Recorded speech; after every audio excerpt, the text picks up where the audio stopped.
안녕하십니까. 행복한 아침입니다. 오늘 말씀은 마태복음 19장 29절의 말씀입니다. 나를 위하여 집, 형제와 자매, 부모와 자식, 그리고 밭을 버리는 사람은 몇 배로 보상을 받을 것이며 영원한 생명을 얻을 것이다. 아멘. 외국에서 이렇게 생활하시는 우리 이민자들을 위한 이민 목회를 하면서 가장 힘든 것을 꼽으라면 아마도 이렇게 헤어질 때의 아픔인 것 같습니다. 만날 때, 그 다음에 교회를 방문하고, 그 다음에 교회 가족 구성원이 될 때에 그때 정말 기쁘죠. 하지만 그와는 반대로 피치 못할 사정에 의해서 교회를 떠나야 할 때, 그리고 헤어져야 할 때, 그때는 정말 말로 표현할 수 없는 그런 아픔이 있습니다. 그렇다면 우리는 언제 그렇게 헤어지게 될까요?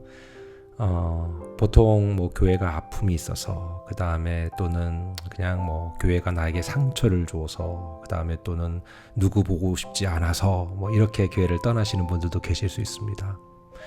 그런 개인적인 감정을 논하고 싶지는 않습니다. 그런데 어떤 경우, 많은 경우 이런 것이 있습니다. 이민자의 삶의 시작이 곧 어찌 보면은 정말 이 땅에 사는 동안 좀 더 나은 삶, 평안한 삶, 행복한 삶을 추구하다 보니까 그런 목적에 의해서 우리가 이민을 온 경우도 많지 않겠습니까? 근데 그 과정에서 그런 것들이 방해되거나 아니면 더 나은 조건이 있을 때 그럴 때 우리는 또 그 나은 조건을 향해서 우리가 거하는 그 거처를 옮길 때가 있다는 것이죠. 그럴 때 또 이렇게 원치 않는 헤어짐을 우리는 서로 경험하게 된다는 겁니다. 그래요. 그럴 수 있다고 봅니다. 그런데 한번 잘 생각해 보면 어떨까요? 우리가 만나고 헤어지고 이 만남 속에서 무언가를 함께 어우러져서 함께 공통의 목적을 향해 나간다는 것은 매우 중요한 영적인 가족 관계라는 것입니다. 이 가족 관계가 형성이 된 이유가 뭡니까? 그렇죠. 하나님의 나라와 교회였습니다. 그렇다면 우리의 이 가족 관계를 흩어야 될 것은 오직 하나님의 특별한 목적 외에는 흩어버리면 안 되는 것이죠. 그러나 때로는 우리는 아까 말씀드렸듯이 나의 개인의 유익과 그 다음에 더 나은 삶을 위해서 헤어져야 한다면 그것은 과연 하나님이 원하는 헤어짐일까? 이 사실을 한번 생각해 볼 필요가 있다는 겁니다.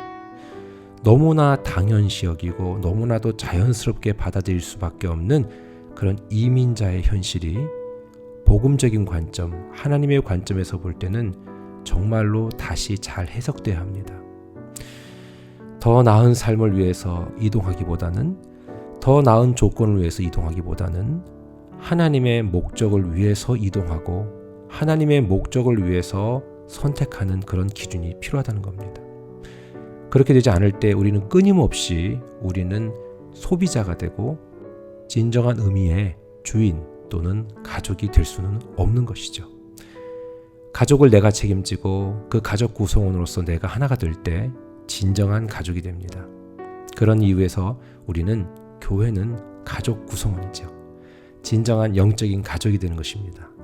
오늘 성경 말씀은 분명하게 얘기합니다. 나를 위하여 형제나 자매나 부모나 자식이나 모든 전토, 밭을 버린 사람은 여러 배를 받고 심지어 제일 중요한 거 영원한 생명을 허락받는다라고 얘기하고 있습니다. 그래요, 여러분. 우리가 무언가를 선택하고 새로운 계획을 짤 때는요, 항상 이것이 들어가 있어야 됩니다. 나를 위하여가 즉 나 자신이 아니라 하나님을 위해서 결정하고 하나님을 위해서 계획하는 그러한 것이 될 때 하나님은 우리들에게 모든 것들을 보장해 주십니다. 그러나 우린 그것들을 보장받기 위해서 하나님의 관점과 하나님의 계획은 무시할 때가 많지 않습니까? 저는 오늘 하루도요, 여러분들이 어떤 결정을 하든지 그것이 과연 나를 위한 건가? 아니면 진짜 하나님을 위한 건가?